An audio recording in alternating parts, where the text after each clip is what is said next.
नमस्कार, DD news देख रहे हैं आप और आपके साथ मैं हूं शहला निगार। बुलेटिन की शुरुआत करें, लेकिन उससे पहले एक नजर सुर्खियों पर। आरजी का रेप मर्डर केस में आज इंसाफ का दिन। सियालदह कोर्ट दोषी संजय रॉय की सजा का करेगी ऐलान। पिछले साल अगस्त में महिला डॉक्टर हुई थी हैवानियत की शिकार।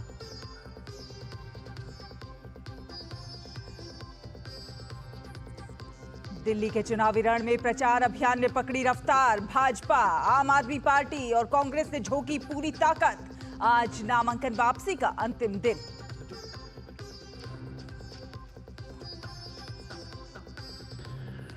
उत्तराखंड में समान नागरिक संहिता जल्द लागू होने का रास्ता हुआ साफ। राज्य मंत्रिमंडल की बैठक में यूसीसी नियमावली को मिली मंजूरी। सीएम धामी ने कहा, लगभग सभी प्रक्रियाएं और प्रशिक्षण हुआ पूरा।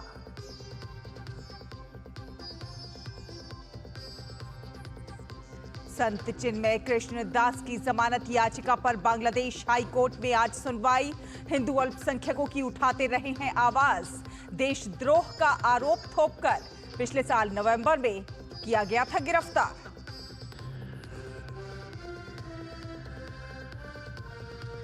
आज से ट्रंप को मिलेगी अमेरिका की कमान। वॉशिंगटन में मुख्य न्यायाधीश दिलाएंगे शपथ। समारोह में विदेश मंत्री डॉक्टर एस जयशंकर करेंगे भारत का प्रतिनिधित्व। पद संभालते ही ट्रंप लेंगे बड़े फैसले। तो आपको बता दें कि कोलकाता के आरजी कर मेडिकल कॉलेज की ट्रेनी महिला डॉक्टर के साथ दुष्कर्म और हत्या के मामले में दोषी संजय रॉय को अदालत आज सजा सुनाएगी।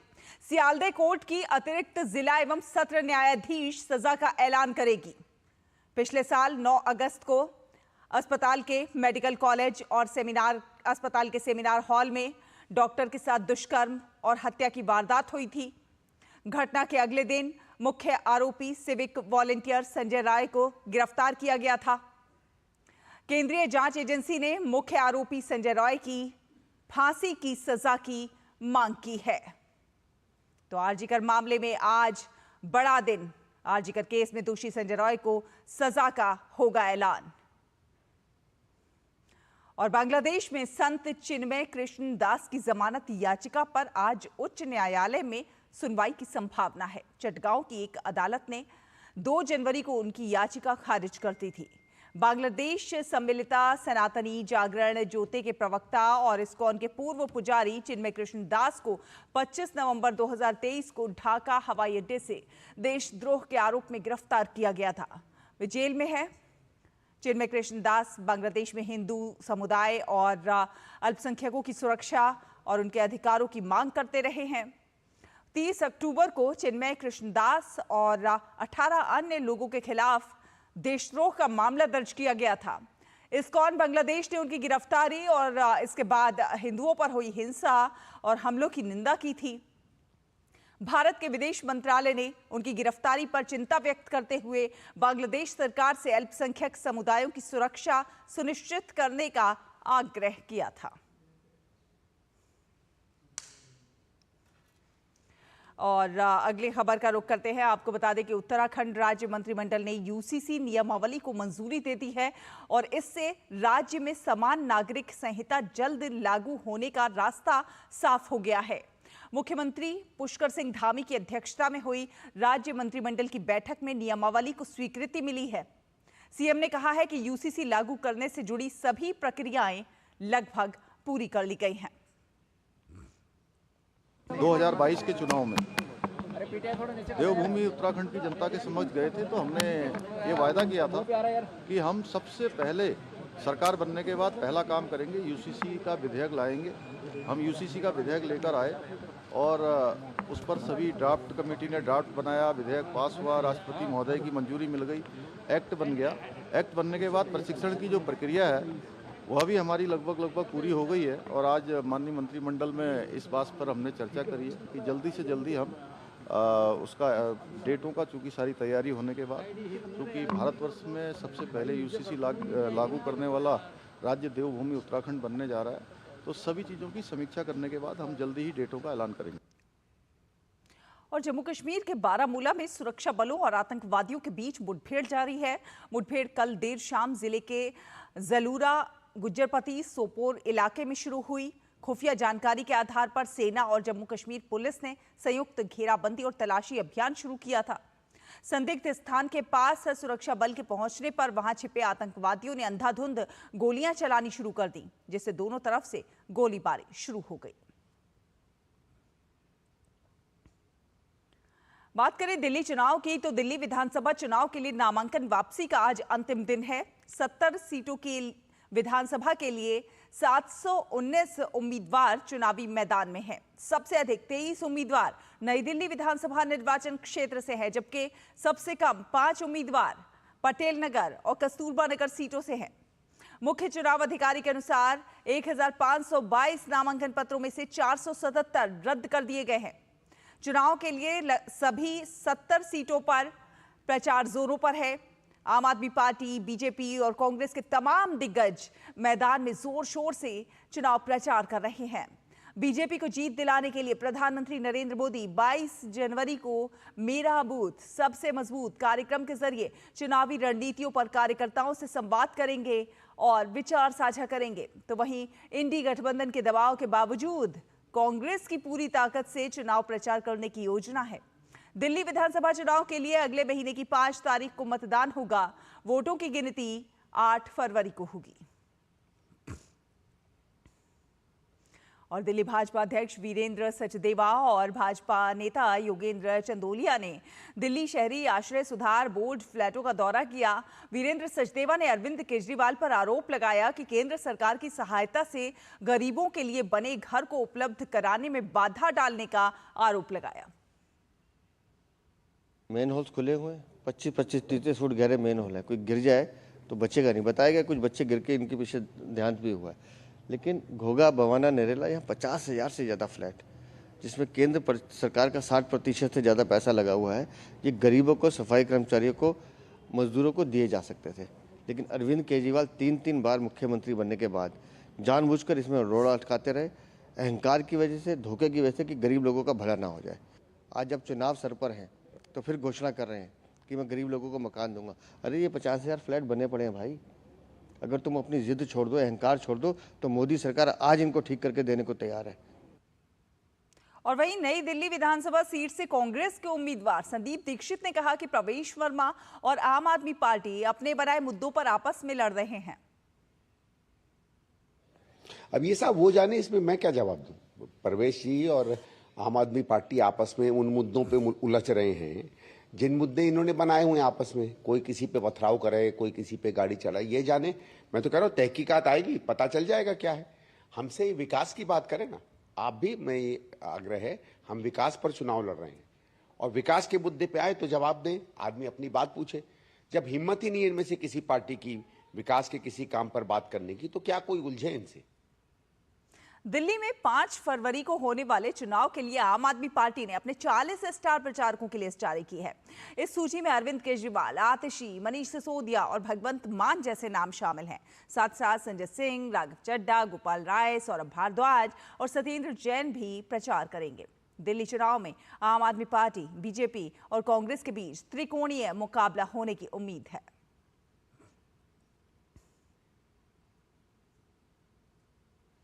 और आपको बता दें कि उपराष्ट्रपति जगदीप धनखड़ ने दिल्ली में भारतीय विद्या भवन मेहता विद्यालय में नंदलाल न्योवाल इंडोलॉजी केंद्र की आधारशिला रखी। उपराष्ट्रपति ने कहा कि इंडोलॉजी विभाग की नई इमारत विभाग के लिए एक नए युग की शुरुआत करेगी। यहां देश भर के छात्रों को आधुनिक सुविधाओं के साथ इंडोलॉजी में बेहतर शिक्षा के अवसर प्राप्त होंगे। This day is much beyond just laying the foundation stone of Nandlal Nwal Center for Indology. In a sense, it is seeding of a transformative journey to rediscover, reassert, reinvigorate the profound intellectual and cultural heritage that has defined India for millennia. वक्फ संशोधन विधेयक को लेकर बनी संयुक्त संसदीय समिति अब राज्य के प्रतिनिधियों के मौखिक साक्ष्य रिकॉर्ड करने के लिए बैठक कर रही है और इसी कड़ी में वक्फ पर बनी जेपीसी अपनी रिपोर्ट के लिए आज पश्चिम बंगाल के दौरे पर है। हाल ही में लोकसभा ने वक्फ संशोधन विधेयक पर जेपीसी का कार्यकाल बढ़ाने के प्रस्ताव को मंजूरी दी थी और 2025 के बजट सत्र के अंत तक अपनी रिपोर्ट पेश करने का आदेश भी दिया था। जेपीसी के प्रमुख जगदंबिका पाल ने कहा कि बंगाल दौरे पर हितधारकों से बातचीत करेगी। ज्वाइंट पार्लियामेंट्री कमेटी ऑन वक्फ जो रेफर हुई है वक्फ का बिल, तो ये वेस्ट बंगाल, बिहार, यूपी में इसलिए हम इस कमेटी को लेकर के आए हैं कि ये बड़ी महत्वपूर्ण कमेटी इस स्टेट के लिए इसलिए है कि वक्फ की प्रॉपर्टीज यूपी में, बिहार में, बंगाल में बहुत ज़्यादा हैं और हमने ये कमेटी रेफ़र हुई है जेपीसी के लिए, तो इसीलिए रेफ़र हुई है कि सभी स्टेक होल्डर के साथ बात की जा सके और जैसे स्टेट के ऑफिशियल के साथ, वक्फ बोर्ड के साथ, माइनॉरिटी कमीशन के साथ या हमारे जो अक़लियत के ऑर्गेनाइजेशन हैं उनके साथ। और सुप्रीम कोर्ट आज बेंगलुरु के इंजीनियर अतुल सुभाष की मां की याचिका पर सुनवाई करेगा। अतुल ने 2024 में अपनी पत्नी और ससुराल वालों पर उत्पीड़न का आरोप लगाते हुए आत्महत्या कर ली थी। न्यायमूर्ति बीवी नागरत्ना और न्यायमूर्ति साईश चंद्र शर्मा की पीठ अंजू देवी की याचिका पर सुनवाई कर सकती है, जिन्होंने अपने 4 वर्षीय पोते की कस्टडी की मांग करते हुए याचिका दायर की है। 7 जनवरी को शीर्ष अदालत ने उसे नाबालिग की कस्टडी देने से इनकार करते हुए कहा था कि वो बच्चे के लिए अजनबी है। सुनवाई में सुभाष की अलग रह रही पत्नी निकिता सिंघानिया की ओर से पेश वकील ने शीर्ष अदालत को बताया था कि बच्चा हरियाणा के एक बोर्डिंग स्कूल में पढ़ रहा है। एक निजी कंपनी में डिप्टी जनरल मैनेजर 34 वर्षीय सुभाष ने 9 दिसंबर 2024 को बेंगलुरु में फांसी लगा ली थी। इससे पहले उन्होंने वीडियो और 24 पन्नों का सुसाइड नोट भी लिखा था। इस नोट में उनकी पत्नी निकिता सिंघानिया और उनके ससुराल वालों पर उत्पीड़न का आरोप लगाया गया था। बाद में सिंघानिया परिवार को सुभाष को आत्महत्या के लिए उकसाने के आरोप में गिरफ्तार किया गया था और 4 जनवरी को सशर्त जमानत दे दी गई थी। आपको बता दें कि विश्व आर्थिक मंच की वार्षिक बैठक आज से शुरू हो रही है। 24 जनवरी तक स्विट्जरलैंड के दावोस क्लस्टर्स में आयोजित होने जा रही इस बैठक में भारत की उल्लेखनीय प्रगति पर फोकस रहने की संभावना है। इस सम्मेलन में एक उच्च स्तरीय प्रतिनिधिमंडल भारत का प्रतिनिधित्व करेगा, जिसमें केंद्र सरकार और राज्यों के प्रमुख मंत्री शामिल होंगे। प्रतिनिधिमंडल का नेतृत्व केंद्रीय मंत्री अश्विनी वैष्णव करेंगे। इसके अलावा सीआर पाटिल, के राम मोहन नायडू, चिराग पासवान और जयंत चौधरी भी शामिल होंगे। वहीं प्रतिनिधिमंडल में 6 भारतीय राज्यों आंध्र प्रदेश, महाराष्ट्र, तेलंगाना, तमिलनाडु, उत्तर प्रदेश और केरल के उच्च स्तरीय प्रतिनिधि भी शामिल होंगे। महाराष्ट्र के मुख्यमंत्री देवेंद्र फडणवीस भी स्विट्जरलैंड जाएंगे। इस बैठक में 65 से अधिक भारतीय व्यापार प्रतिनिधि भाग लेंगे। केंद्रीय मंत्री अश्विनी वैष्णव ने कहा कि दुनिया भारत की आर्थिक प्रगति के बारे में जानने के लिए उत्सुक है, जिस पर इस सम्मेलन में विस्तार से चर्चा होगी। इस वर्ष WEF 2025 की थीम बुद्धिमान युग के लिए सहयोग रखी गई है।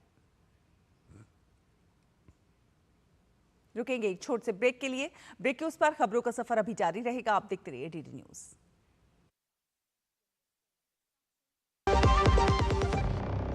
जब धरती चीर कर निकलता है लोहे का पत्थर और मिलता है मोंगिया के जोश से, फिर तपता है, पिघलता है और बनता है फौलाद।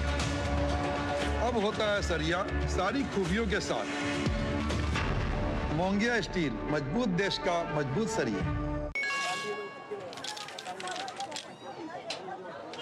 हम मूंगफली बेचते हैं, अपना अकल नहीं। ये मैसेज देखिए, कहते हैं लॉटरी लगी है, लिंक क्लिक करके UPI पिन डालो, पैसा मिलेगा। अरे हमको मालूम नहीं है क्या? इधर UPI पिन डाला, उधर पैसा गायब। मूंगफली वाला हूँ, मूर्ख नहीं हूँ। याद रहे, UPI कहता है अगर कोई लालच दे तो कहो मैं मूर्ख नहीं हूँ।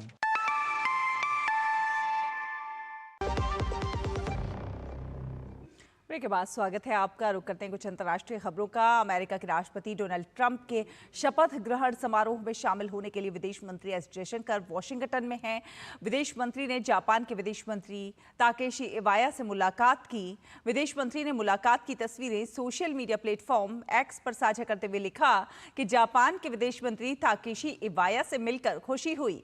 दोनों देशों ने द्विपक्षीय सहयोग में प्रगति की समीक्षा की। इसके अलावा क्वाड पर भी चर्चा हुई।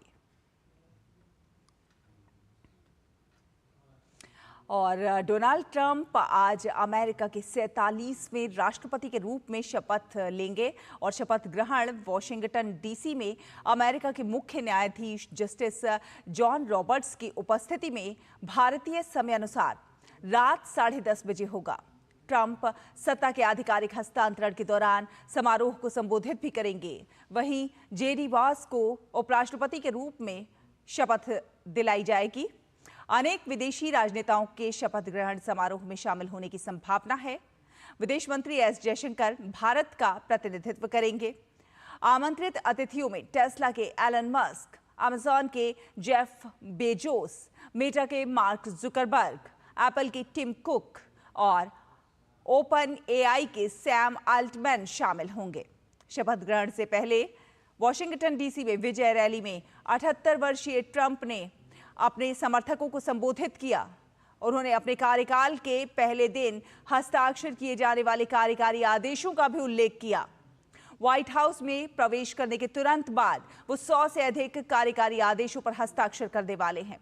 कार्यकारी आदेशों का मुख्य उद्देश्य चुनावी वादों को पूरा करना है। कार्यकारी आदेशों में दक्षिणी सीमा को सील करना, सामूहिक निर्वासन, महिलाओं के खेल से ट्रांसजेंडर लोगों को रोकना, ऊर्जा अन्वेषण पर प्रतिबंध हटाना और सरकारी दक्षता में सुधार करना शामिल है। और गाजा में हमास द्वारा रिहा किए गए 3 इजरायली बंधक 471 दिनों के बाद स्वदेश वापस लौट आए हैं। संघर्ष विराम शुरू होने के बाद हमास ने गाजा में इन बंधकों को रेड क्रॉस को सौंपा। इसके बाद इन्हें इजरायली सेना को सौंप दिया गया। इजरायली रक्षा बल से जारी फुटेज में तीनों बंधकों को रेड क्रॉस द्वारा सौंपे जाते दिखाया गया। इजरायली सेना ने कहा कि रिहा किए गए 3 बंधक एमिली देमारी, डोरोन स्टीन ब्रीचर और रोमी गोनेन उपचार के लिए इजरायली अस्पताल भेजे गए। हमास द्वारा पहले चरण में कुल 33 इजरायली बंधकों को छोड़ा जाना है। प्रत्येक रिहा बंधक के बदले 30 फिलिस्तीनी बंदियों को इजरायल की जेलों से रिहा किया जाएगा। समझौते के तहत इजरायल ने 90 फिलिस्तीनी बंदियों को रिहा कर दिया है। इजरायल के प्रधानमंत्री बेंजामिन नेतन्याहू ने इसे महत्वपूर्ण क्षण बताया। उन्होंने समझौते के लिए अमेरिका की जो बाइडेन प्रशासन और निर्वाचित राष्ट्रपति डोनाल्ड ट्रंप को श्रेय दिया। इजरायली सेना ने हमास द्वारा संघर्ष विराम का उल्लंघन किए जाने पर तुरंत कार्रवाई की चेतावनी भी दी है। अमेरिकी राष्ट्रपति जो बाइडेन ने कहा कि मई में उनके द्वारा निर्देशित युद्ध विराम समझौते से गाजा में युद्ध थमा है। उन्होंने कहा कि मध्य पूर्व में युद्ध व्यापक रूप से फैलने की आशंका निर्मूल सिद्ध करते हुए ये युद्ध विराम हुआ है और अब इस समझौते को लागू कराने में सहायक भूमिका निभाने की जिम्मेदारी अगले अमेरिकी प्रशासन की है। बाइडेन ने कहा कि सफलता के लिए इस क्षेत्र में हमारे मित्रों को दृढ़ता और निरंतर सहयोग और प्रतिरोधक समर्थित कूटनीति में विश्वास रखने की आवश्यकता होगी। और अब बात करेंगे महाकुंभ की।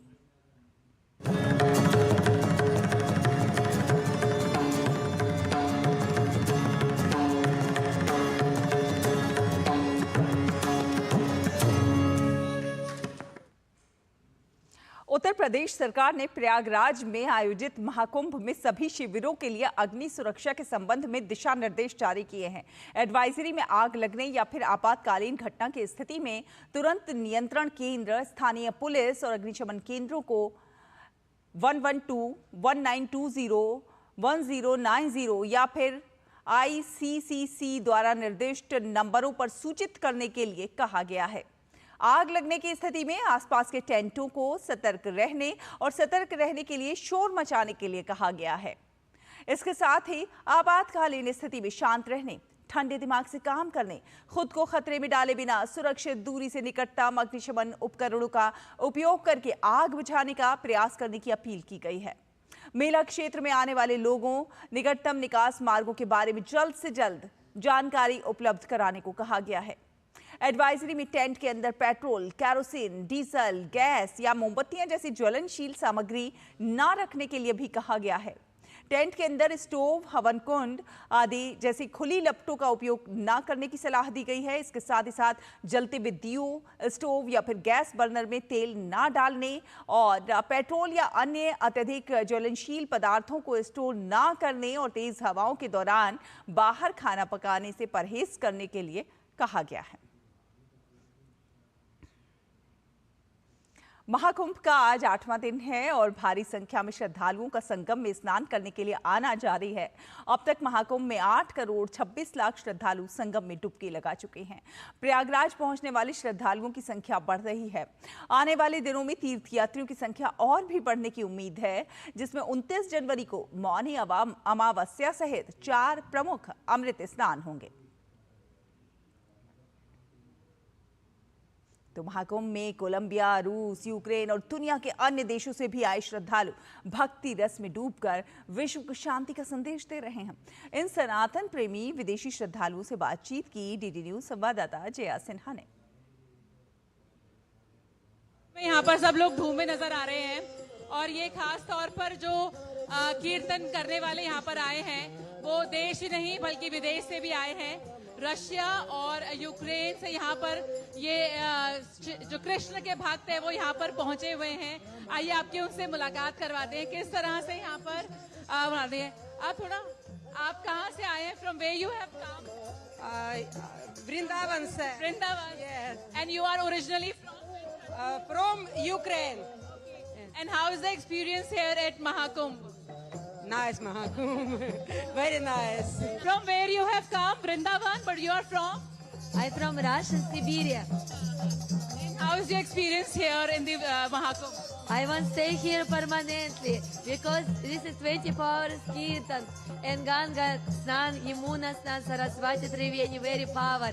After take Snan, I feel so much power, more energy. I want dancing, I want singing, and baby so much happy. A nice vision.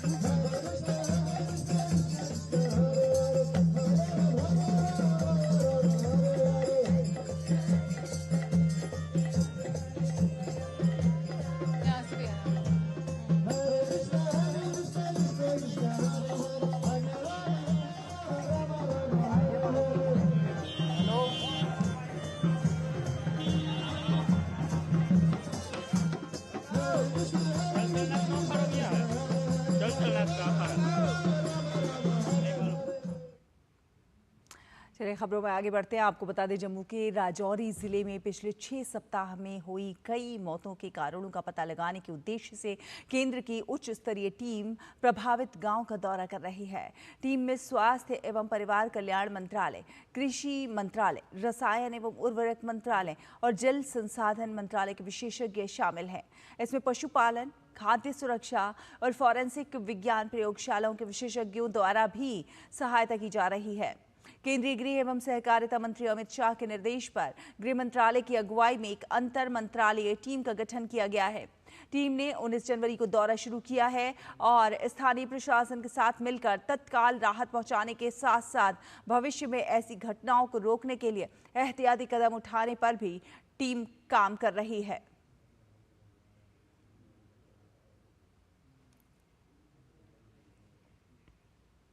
और आपको सीधे लिए चलते हैं भाजपा मुख्यालय, जहां पर प्रेस वार्ता कर रहे हैं। अफजल गुरु की फांसी का मुद्दा हो, ये सब विषयों पर कांग्रेस और आम आदमी पार्टी इकट्ठी नजर आई। राहुल गांधी जी, अरविंद केजरीवाल जी इकट्ठे नजर आए।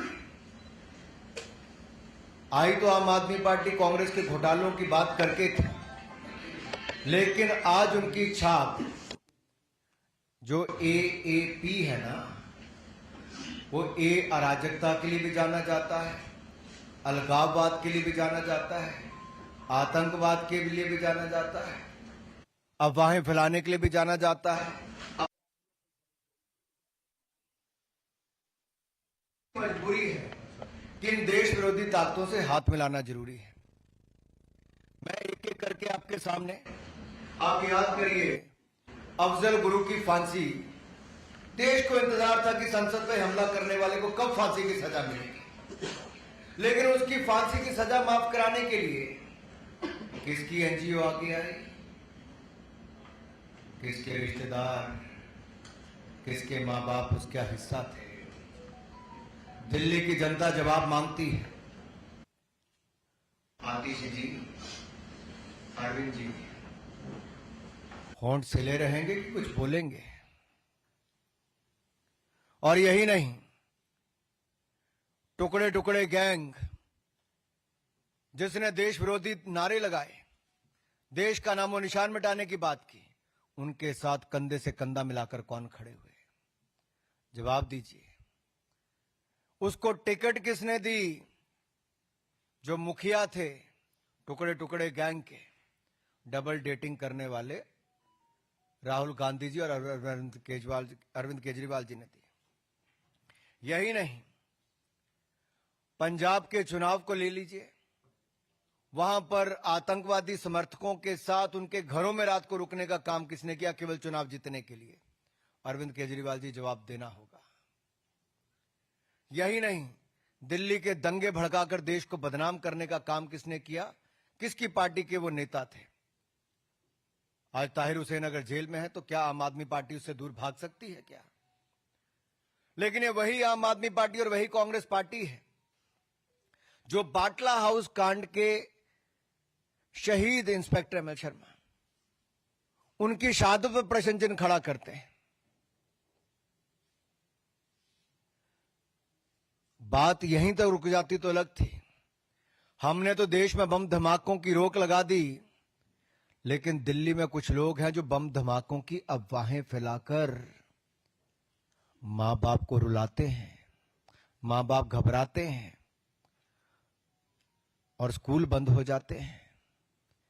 नई पाठशालाएं तो नहीं खुली, लेकिन पाठशालाओं को बंद कराने के लिए बम धमाकों की तार किससे जुड़े हैं?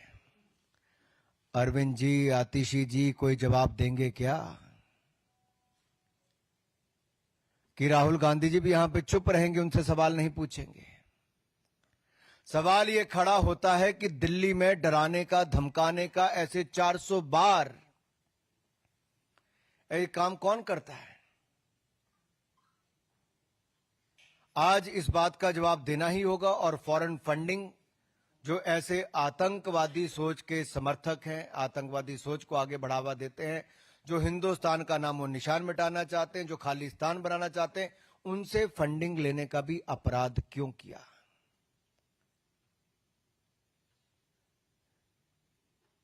ग्यारह साल अरविंद केजरीवाल जी आपने और आपकी पार्टी ने सरकार चलाई है। आपने एक सवाल का जवाब आज तक नहीं दिया है। केवल कीचड़ उछालो और चले जाओ। सवालों का जवाब मांग रही है दिल्ली अरविंद केजरीवाल से, सवालों का जवाब मांग रही है आतिशी जी से, सवालों का जवाब मांग रही है आम आदमी पार्टी से। ये आपके पाप छिपेंगे नहीं। ये आतंकवाद हो, अलगाववाद हो, अपराधी हो, इनको संरक्षण देना, इनके साथ देना, ये दिल्ली की जनता जवाब मांगती है। अराजकता और सनसनी के पुराने खिलाड़ी हैं अरविंद केजरीवाल जी और आम आदमी पार्टी के लोग। आपको जवाब देना होगा किसकी एनजीओ है, क्या, किसके सूत्रधार कौन है इसका, किसके साथ तार जुड़े हुए हैं। धन्यवाद। मैं आदरणीय वीरेंद्र सचदेव जी से आग्रह है कि आप सबको संबोधित करें। तो भाजपा के प्रेस वार्ता देख रहे थे आप भाजपा मुख्यालय से, जहां पर भाजपा सांसद अनुराग ठाकुर ने आम आदमी पार्टी और कांग्रेस दोनों को निशाने पर लिया और कई सवाल खड़े किए। फिलहाल इस बुलेटिन में इतना ही। डीडी न्यूज़ पर खबरों का सफर लगातार जारी रहेगा। आप देखते रहिए डीडी न्यूज़। नमस्कार।